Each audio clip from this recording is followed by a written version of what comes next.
Ooh-wee! Greetings, fellow armchair Imagineers. Tiki here. And Blue Dragon 5! And Jacob Wile, too.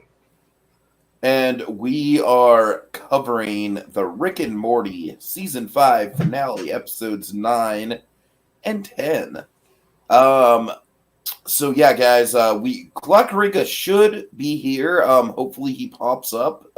He's scheduled to be on for this, so very much want to have him on board. So hopefully he shows up for this. He may not have survived the Exodus, so we'll find out. Yeah, exactly.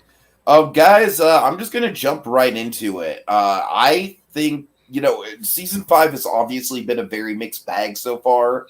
I really think that the first few episodes, the Planetina episode, and then and then episode 1 in particular, were kind of Rick and Morty at the top of their game. I really thought that they were a good return to form. But then episode 2 was really solid as well. Episode 2, I feel like, it maybe wore its concept a little too thin, but it had some really gem moments like that.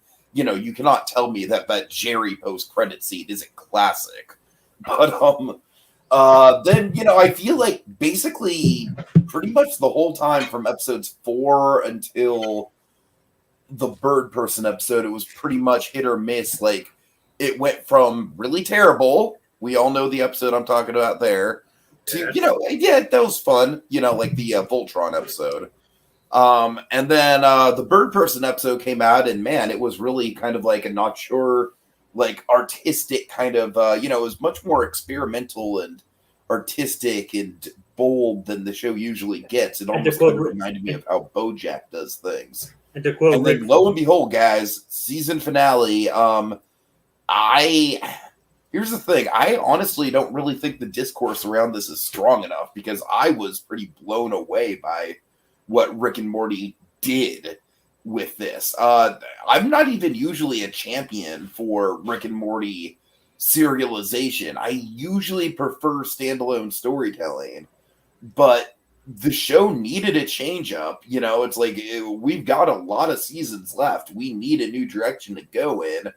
And I feel like for a couple seasons now, we've been dragging our feet with the whole, like, oh, is Morty outgrowing Rick? Is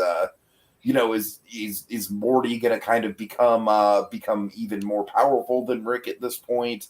We got to drag in our feet on that. Now we have a whole new status quo. I like the last 10 minutes of the finale. I mean, just forget about it. It was genuinely like I did a reaction and I got genuine goosebumps from it, man. Just the way that the animation went down with the music and, very much kind of the Citadel of Ricks having its own Ragnarok, if you will. The big cliffhanger. And then even the Mr. Poopy Butthole monologue at the end was kind of like a slap in the face in a lot of ways.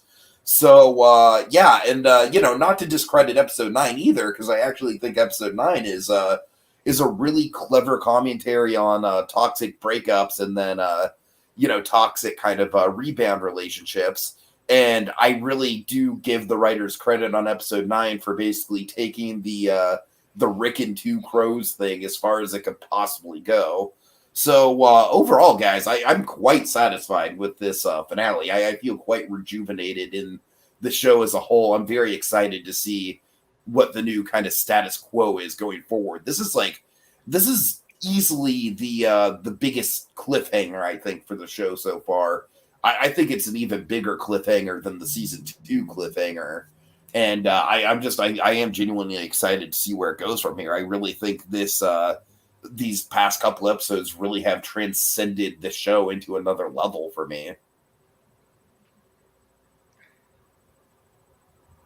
Hey, Jacob?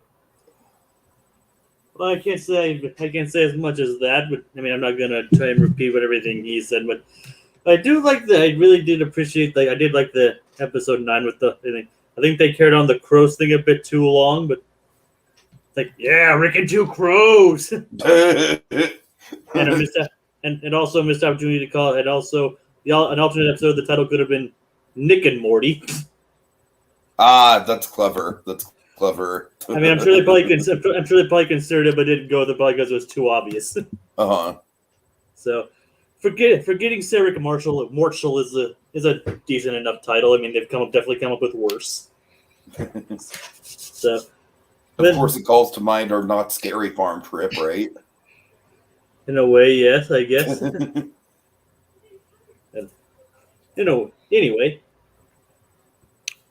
That's it. Anyway, I can't really say much about that what Drew didn't already say, but I guess episode 10 was like where things really hit the fan.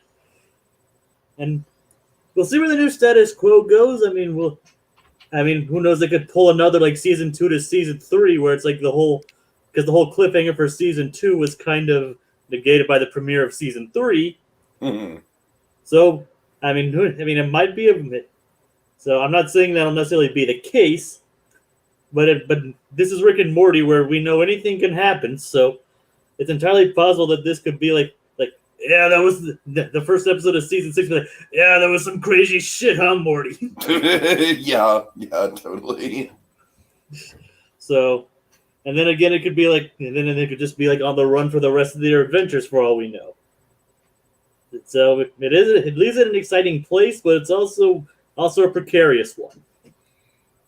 All right, good take, Dragon. Yeah, so obviously a lot of hype building to our last 2 episodes, because you have the weekly thing going, and then we go on a break, and then we have like the live action teasers with with Christopher Lloyd and was it Jaden Marcel? I'm getting that right?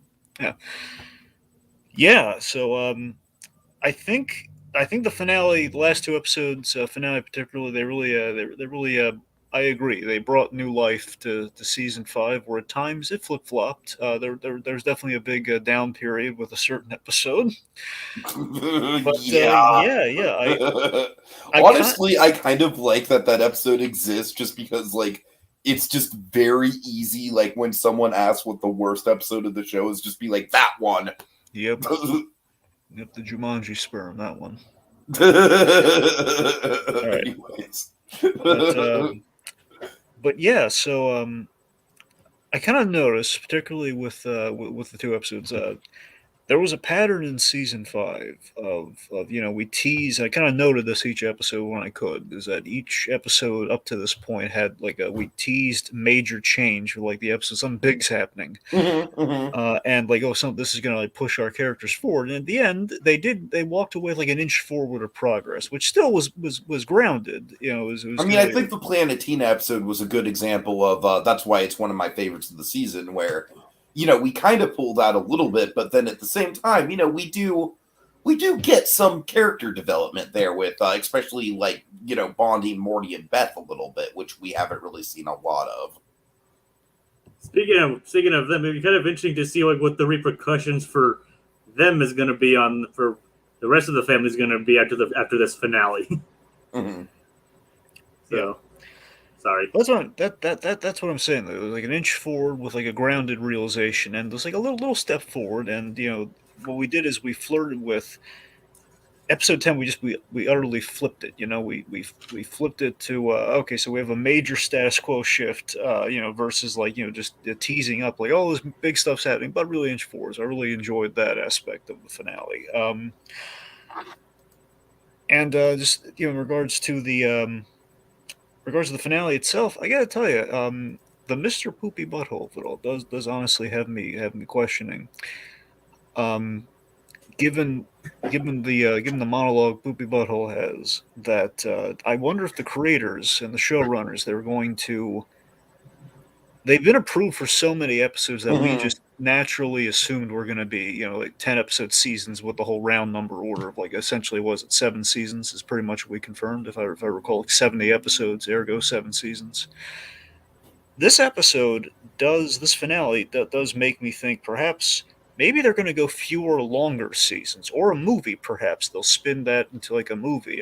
Because we had very, very significant progress at the end of this episode. I mean, there's a cliffhanger. Honestly, at the end of the episode, it's all the Reddit people have nothing to speculate on. It's we know Rick's origins, we know Evil Morty. It's what else is there at that point? So in that regards, the finale, what sets it apart from the rest in a big way, is that we have that mic drop of Rick saying, okay, we can all shut up now, we know. Okay, we're going to move on. Which, but that, I'm sorry, Dragon, we'll dive into the episodes. Finish up your thoughts.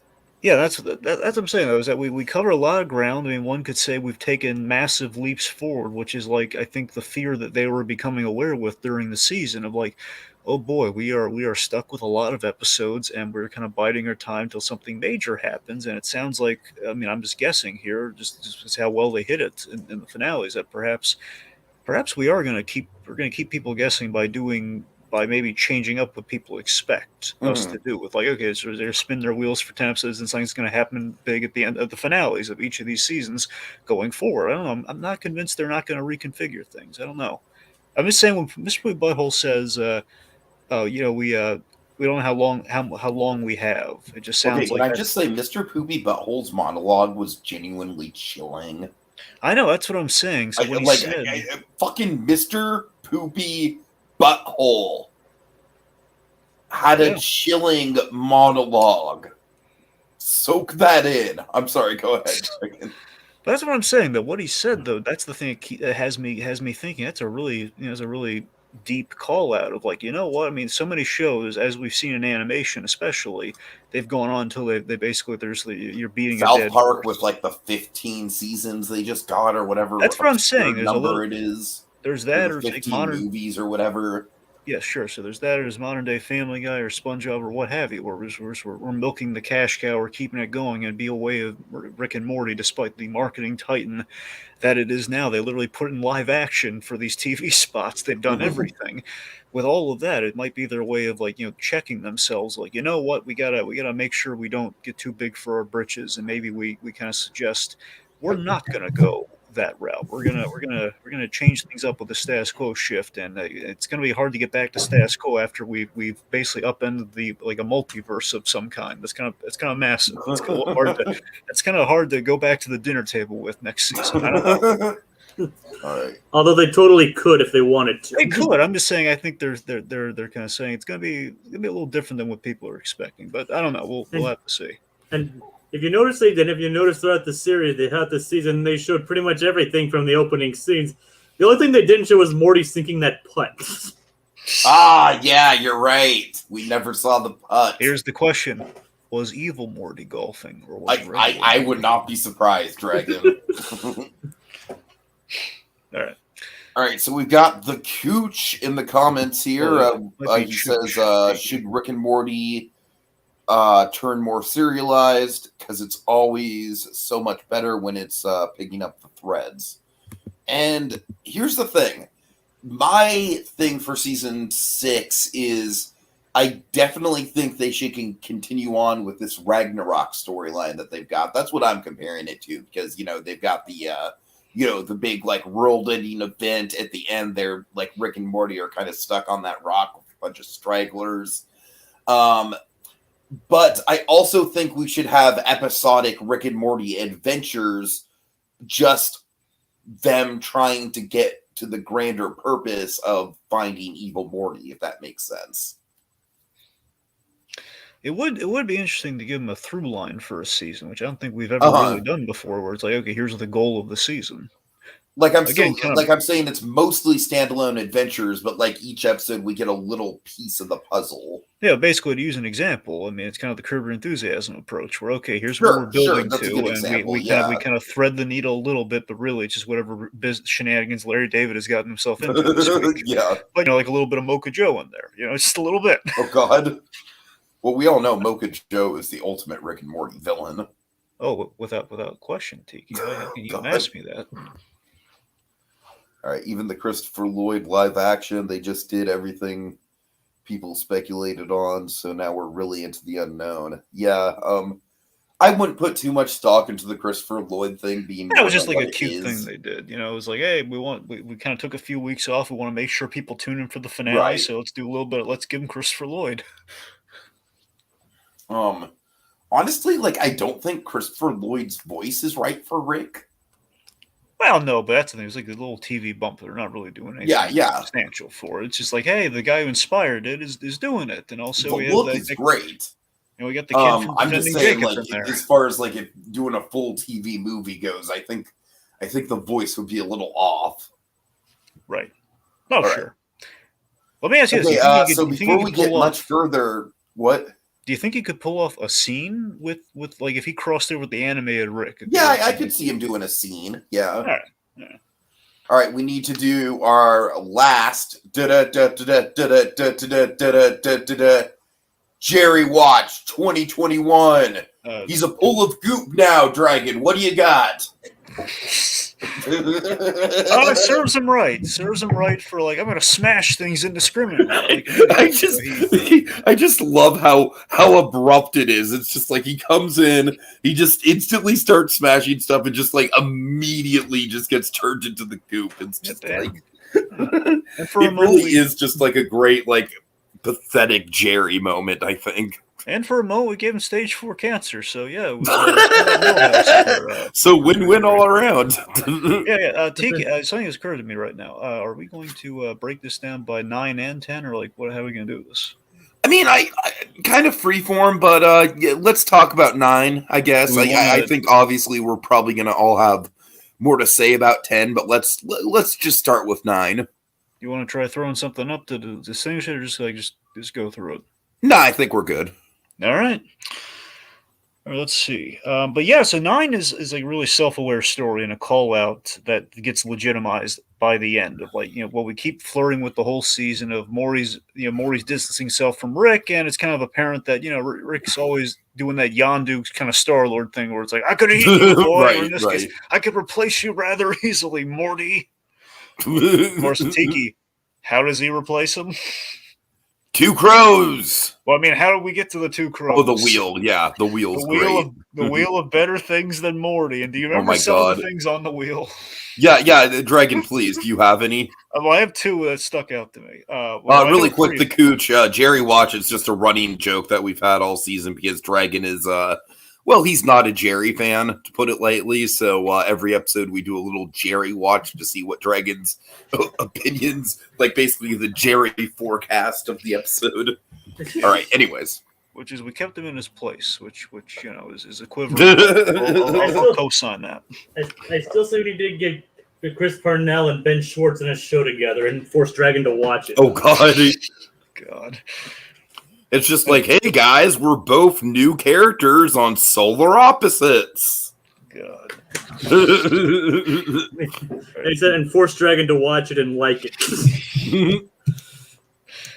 Ben Schwartz is so charming. It's like Clockwork Orange style. Like, when will it end? Okay, anyway, in all seriousness. Yeah, so the wheel. Okay, so the Jerry thing I can understand to an extent, but the Ben Schwartz thing is just like still out there for me. Right. Okay, so on the wheel, you got you got half of Paul Giamatti, which cracks me. Half of Paul, I did see that one. Yeah. The fact that it's half. I would have loved to see that animated.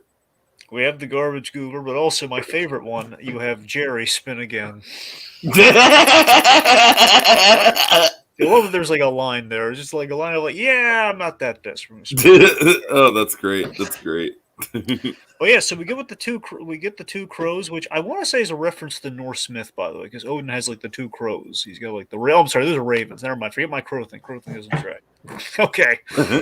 I'm saying with the Ragnarok thing, I was thinking, maybe there is a little something, but no, it's crows. Different. The Ragnarok thing for me is mostly just like the final moments. No, you're right. The whole Exodus. Yeah. I get absolutely what you're saying there. Yeah. Well, except arguably more people died in this than Ragnarok. Well, I don't know. No, very fair. Very fair. Oh, they kept getting segmented though. It's like we killed half and then half again with the snap. It was like anyway. I mean, yeah, but like just I don't know. It was a massacre, anyways. Well, the half that were killed by the snap would come back once the snap happened again. Right.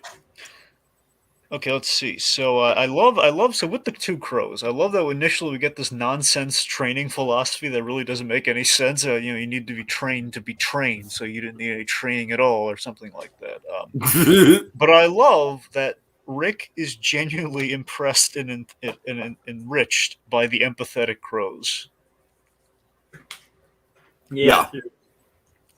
It's yeah, go on. Yeah, basically, it's like, I guess he has a thing for birds because, bird person, now bird people are basically helping him along with his life in a Do, way. do you know what you call Rick going to lunch with Bird Person? What? Feed the birds, tuppence. Oh God. Okay, on to Wow. a serious point though. I really love how the episode has like a great kind of parallel kind of lesson for both Rick and Morty. That's very much kind of linked. Where Morty, they're both learning the same lesson. They're in a toxic relationship, but both and one is kind of glass half full and the other is glass half empty. Where Morty is learning it the hard way with Nick. One letter removed. Mhm. You need the R, folks, or else it's going to crumble down. But Yeah, technically, Nick was a great concept, I thought.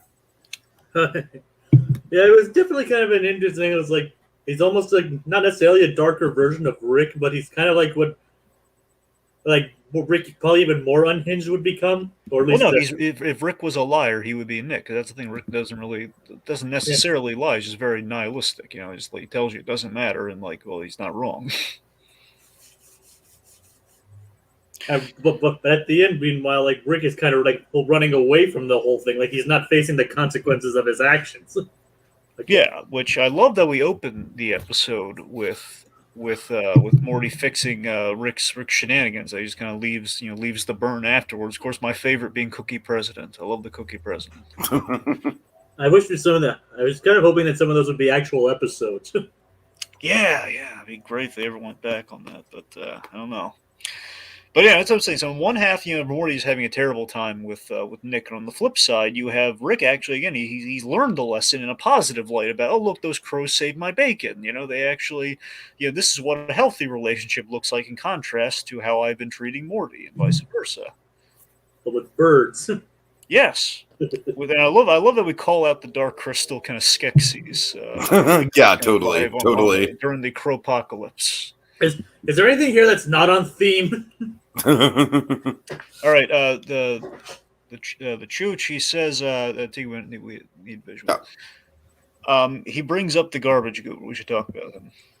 I don't know. I thought he was just kind of like kind of just a pretty average, like throwaway Justin Roiland role. But I love it's like a Roiland funny version of a Flintstones gag, though. Right, yeah. But I gotta tell you though, here's the thing that really struck me about the ending at the end of the post-credit scene. Oh, the ending was good. Yeah, just kind of like because it's kind of like a parallel to the to the struggling relationships and just like being married to an addict and just the genuine struggle of like he doesn't want to, like for his own dignity, he doesn't want to go there. But then Summer's like, oh, we got some nice warm trash for you. By the way, that's pretty much the only time Summer speaks in the whole finale. Yeah. Just saying. No, she did have, but she did have the line in episode 10 where she was talking about using 40-year-old Morty to buy her friend some Molly. Yeah. So. Oh well, yeah, that's fair. That was a good gag, actually. but those are really the only two times she speaks in the episodes. Yes. And Tiki, you're absolutely right. I love that it parallels the theme of the episode so well with like there's a fork in the road, with the opportunity for change, that choice. And I think the thing we're getting at is that it's hard to make to make a change sometimes. So you go with the old familiar because it's easiest, and we kind of saw the painful kind of decision being made there between Garbage Goober and his wife. Mm-hmm. His name isn't even Garbage. Ooh, trash! Yum yum yum! I love trash. I love trash. and his real name isn't even Garbage Goober. No, it isn't. And he's a doctor. Yeah, he's got a PhD. It's hanging on the wall. Yeah. God. Yep. Let's see. The really cool thing with Nick and Morty, the portal fight. That animation is awesome. Yeah, I love all the portal fight stuff. Yeah, it was really creative. I love initially it starts off like I'm gonna free him, so it's fine, but then he gets reluctant once it gets really violent. I'm gonna kill these warlords and everything. This actually just kind of came to me now, but I feel like people kind of like pigeonholed this season as like, oh, it's the season where Morty's being a horn dog. But no, if you think about it, like in the context of all the episodes, it's a season about toxic relationships. That's a good way to look at it. And I think Planet Tina was kind of like maybe like a foreshadow to the Nick thing. Yeah. No, I don't know. I just think with all the just early on, you guys get what I'm trying to say. Yeah. It's kind of like a broader way to see it. And it all started because like Rick couldn't clean up his own mess, and Morty filled his portal gun with Mountain Dew. Yep. It's like, I love it. It's like that stuff's toxic. I don't want it in there with my portal juice. Because he marked it. Yeah. Yeah, I love the. So yeah, I got to tell you, the thing really got me in the episode too. The way Morty severed that connection, and Morty again going back to the Planet Teen episode, man, Morty went back into a corner. He will find a way out, John Wick style. He yeah, right. Just my God, he severed the connection of his from his toxic partner to his by proxy of that train wheel, which then leads to what I love. I love me a helpful Grandpa Rick moment. I do. I love it when you have like a genuine moment of of Rick seeing, oh my God, my poor grandson, he's cauterized the hand with a jetpack. What is happening? Hey, I'll fix you up here. What kind of hand you want? And it says, okay. It's like no time for a bit. That was a really nice moment when he sees the kids hurting. He steps up, and I like that. But then we do get a really realistic breakup, though. Yes, we do. Where again, both having come to like the kind of the same realization. Only Rick's making the choice to be proactive about this. I'm gonna leave it, man, because you were afraid to tell me that you screwed up. If we're getting to that point, where are we? Mm-hmm. And we have the passing of the portal gun. That was a nice moment too. Like he gives him the portal gun. Yep. All right, so that transitions us into episode 10, and yeah, I mean, just the whole thing is just a roller coaster ride for me. Rarely do we have a carryover episode like this. Where okay, so Rick is left, and here's Rick since he's left. And it's Rick, Mariah, Jack, and Rick and Two Crows. Episode 13. So the anime stuff at the beginning was obviously like really on point. It kind of reminded me of how South Park did the Good Times with Weapons episode with that kind of parody. What? And I will say that it's actually more accurate than what the Gotron episode was doing. It was more accurate, yeah. It's like actually kind of less like this looks like they actually did their research this time around. Uh-huh. And instead of just like, what would be cool? Yes. No, I'm saying like the Gotron one was just like that was their mentality writing. It was just like it was a what would be cool episode. Right. And I've actually and a lot of the Japanese they use, I think they actually got some actual Japanese people to write that intro because the words are actually accurate somewhat accurate to their translation. I would hope so. So, like I said, they actually did their research for this one, or at least this time it looked like they were pretending to do the basic amount of research this time. They nailed the opening. They nailed the anime opening unequivocally, and then of course, so we reveal Crow scares, just a reversing scarecrow. That was super silly. Yeah, he got really strange too. So basically, he learns that he's like the rebound, kind of like a protagonist for them after they three toothbrushes. Yeah, that was a great. Like he's like, here's the evidence. We're gonna give it kind of that anime flourish. 3 toothbrushes.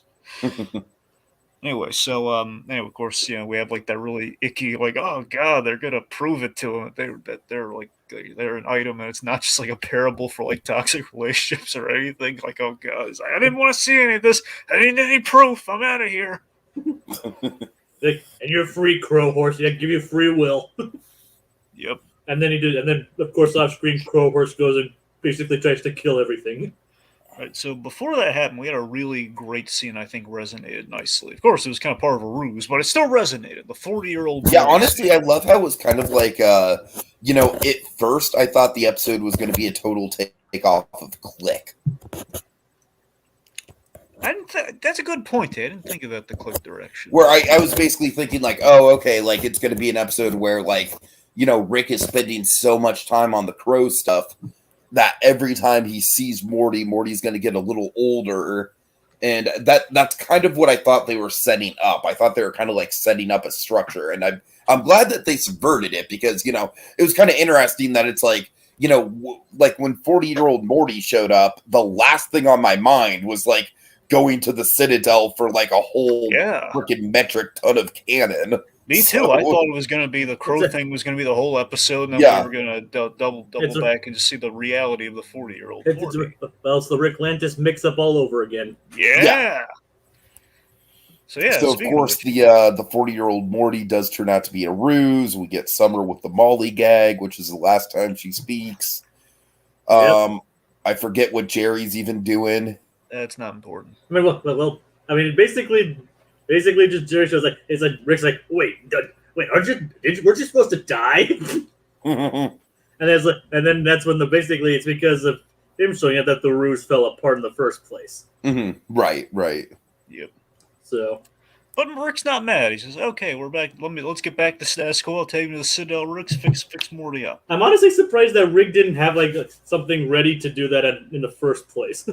Yeah, well, remember they took a lot of his tech and they smashed a lot of things up in the garage. And that's been away for a while. Well, that's a fair point, but this is Rick we're talking about. Well, yeah, I'm saying he only has so much built into his Inspector Gadget body. Remember, he also has an underground lab and probably several labs attached to that. All right, fair enough. I don't know. We need to go to the Citadel. All right.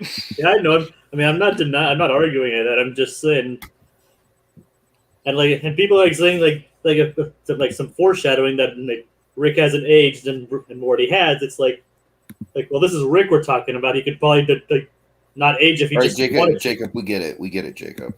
I'm saying something different, but okay. Okay, I'm sorry. All right, so let's see. So it's so horrifying the way we returned 40-year-old Morty into teen Morty, where we just we like sliced and diced him, and like we like did the age math, and we had like a 20-year-old left over. Like, oh god, just so screwed up. But just the other point, we haven't seen the Citadel since Rick Lantis mix-up. So it's been a while. Yeah, I honestly, my whole thing with kind of like the meta narrative involving like why they go there is simply because like, all right, Rick and Morty classic adventure Citadel episode, let's go. And then, like, I mean, I know that it's Morty's choice to go to the Citadel, but like, I like that they kind of like address like, ooh, all right, Citadel episode, going right into it. And of course, team, we get 26-year-old Morty, and like, was I influential? Oh God, that was an existential crisis, man. It is pretty accurate. It was crazy seeing older Morty. It's like something because we've built the whole series so far. Like there's a very specific sect of Morty where this age constantly. But seeing him was like 40 and then 26. It's like, oh god, what is happening?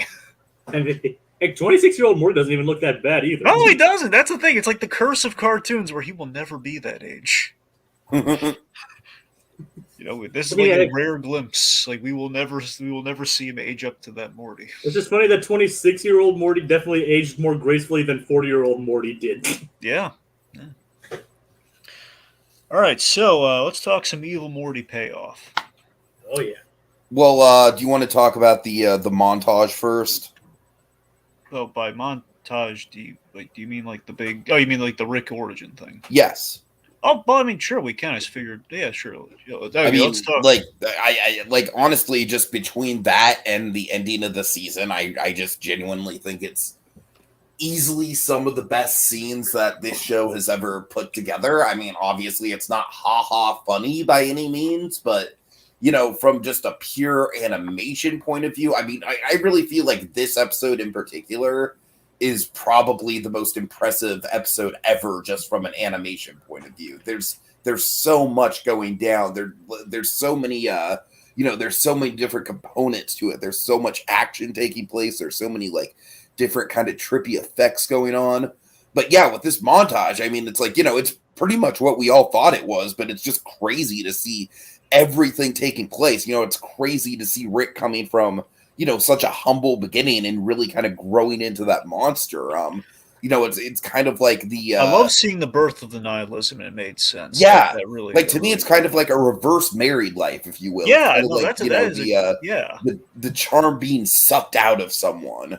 Sure, that's a good way of putting it. So something to mention too, just with the fact that we get the origin, just in general with like the Citadel setting. I love there's like a bylaw in the writers' room that anytime we go to the Citadel, it's canon. It's the big canon stuff. Yes, anytime we go there, that's when we do the big canon-y stuff. And it's basically showing that the backstory shown in Rick Shank Redemption or the premiere of season 3, like that stuff was actually canon. That stuff actually happened in his life, and he was using it. Like, what did you think that actually happened? And we've been building to this point too with the Bird Person episode, where we saw like, okay, it's looking like we canonized the Diane's name and the fact that pretty much happened. Now we see, okay, well, Rick was lying to the bug guy, the Nathan Fillion bug guy. Yeah, that happened, and then all this time it was because he was trying to find an eviler Rick than him, and couldn't find him.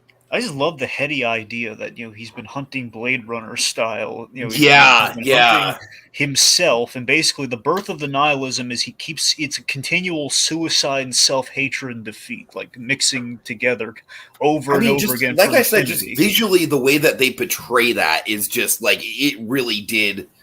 I mean, I don't say this lightly, but I really do think this episode kind of like ascended into like penultimate episode of a season of BoJack levels of just like, oh my god, this is like a mind-blowing exploration of this character in a really visually creative way. I think the writing for these two episodes, especially the finale, has been the best of the season in total. I easily think the episode 9 and 10 were easily the best episodes. I would say probably like 1 and 3 were the second best ones, and then after that, it's kind of a wash, honestly. Well, again, I like the Bird Person episode. Yeah. The Bird Person episode's just like, I don't know, it's a little bit too experimental for my taste. Too experimental for you watched the movie with like a woman gave birth to a puppet child, man. Too experimental. And I think that this show thrives better when it's like I don't know. I'm just saying, like when I go back to rewatch episodes of this show, it's mostly for the humor, and the Bird Person episode doesn't really have a lot of humor. So, all right, fair enough. It's solidly in my top 5, I would say. But again, it's also real heady too. Like seeing, I don't necessarily call this the origin of the alcoholism, but I mean, it's implied that again, when you do something for like a nigh infinite amount of time, it's just the fact that he just kind of ends up signing this truce, with the Citadel, gives up, and he kind of becomes alcoholic, and he's living with a memory of his family. It's like, well, I've given up on the pursuit of closure, so I've given up. It's like a what could have been almost in his mind, but yeah, he made what could have been into what it actually is. And think about how many times you can get away with killing alternate versions of yourself before you go numb. Yeah, for sure. So because you can see it's tearing him up early, but as he gone, he's just like, yeah, I'm just doing this again. So, because this is definitely people are going nuts over multiversal stuff these days, maybe we should talk about the Curve. Oh man, I mean honestly, I'm still kind of like trying to wrap my head entirely around the concept. I just thought it was great. I can explain it very simply. Okay. It's like Crisis on Infinite Ricks, if you will. It's like Crisis on Infinite Earths from DC is for the kids out there. So basically, the central finite curve is basically a Rick specified multiverse, where he's basically he's walled off exactly all these multiverses, which is nigh infinite, if not infinite itself, that is just specified to only the realities where Rick is in charge, where Rick is superior to all the other people in his family unit. So basically, that's the genius thing where evil Morty calls out like, hey, I'm not evil. I sober up like this Morty was thinking about doing last episode, but he didn't. I don't want to be in the toxic relationship. I want to end this. Does that make me evil? I guess so. So that's kind of the heady. Yeah, and honestly, like I was kind of on board for that monologue. I gotta say. Yeah, but then he also goes and kills all the Mortys too. Yes, so it's a very morally gray situation. I think, just in general. I gotta tell you, even Morty, even just in these rare glimpses we get, he gets more and more interesting each time. To at this point where I think the only thing they can do to make him more interesting is have him be the one that sinks that putt. But you know what? Now that I've gotten out of the curve, I think I'm gonna pursue my golfing. I want to give major kudos Oh to God, Roy. I'm sorry, Dragon. What if the golfing thing is like a callback to the Meeseeks episode? Oh God. Okay, go ahead, Dragon. I'm sorry. All right, okay, let me think where it was. All right, okay, yeah. So I just want to give kudos to Royland in that the more and more we get of Evil Morty in those brief glimpses. I don't know if I want to say this might be the third time we've done Evil Morty. I want to say they kept it that sparse, but I could be wrong. Regardless, in the performance, I just love how he is just like the completely dehumanized. He's just like a very in control version of the Morty voice, where it's like he says the "aw geez," but it's not "aw geez" like "aw geez," like it's not an instinct. It's like, Yeah, it's well, more like, oh, jeez. yes, he just says it so just in control. Yeah. It's like, I'm going to say this not because I have to. It's almost kind of like the way that a political person, like, you know, like it's like a political, like, kick. You know, it's just like, I know I'm trying to think of like another politician like doing something like that, but right.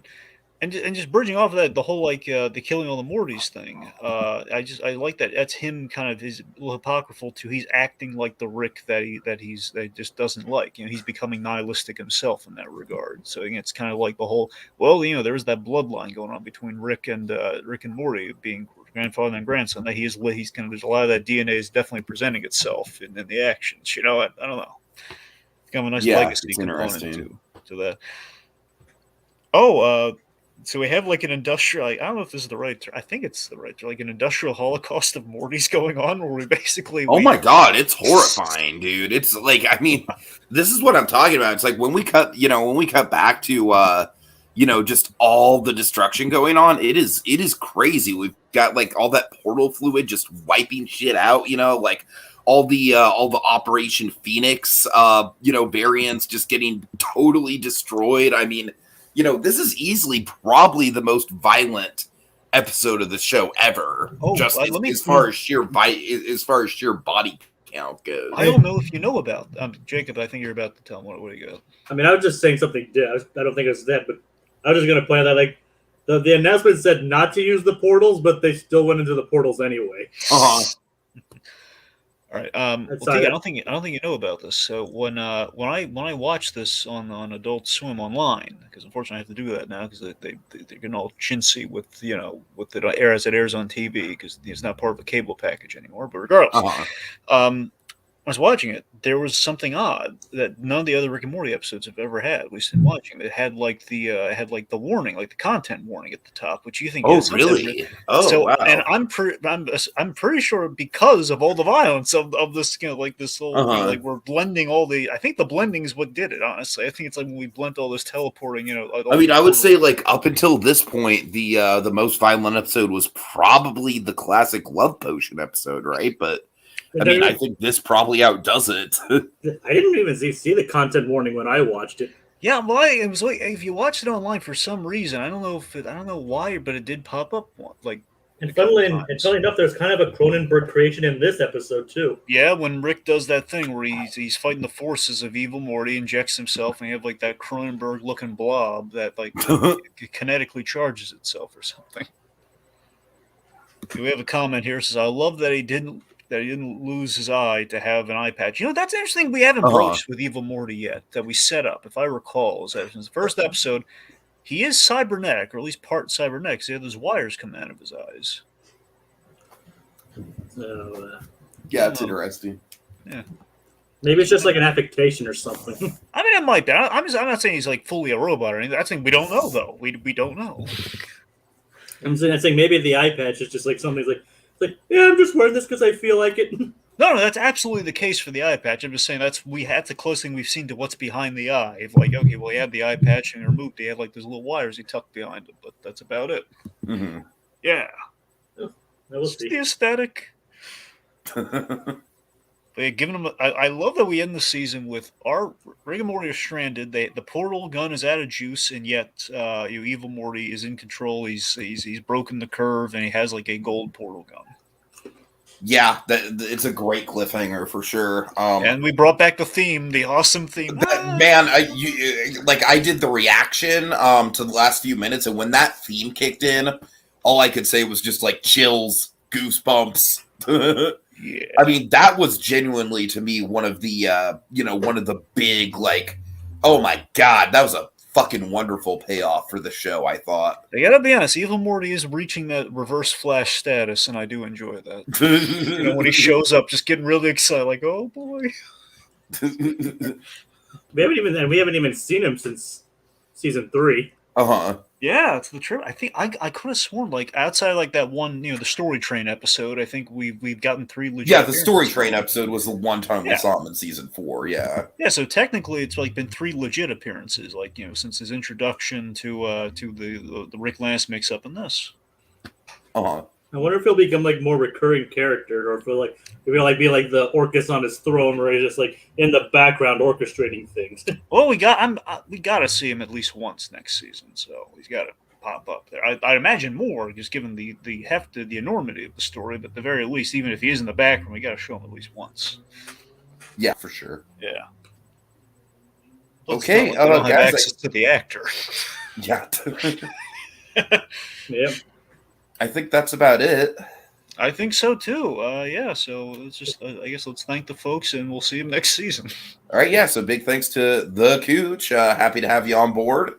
And yeah, next season, I think it should be here and closer than I don't know, like a year and a half. Hopefully. I mean, they did said because of that big order that the seasons will be airing less and less time apart. Right.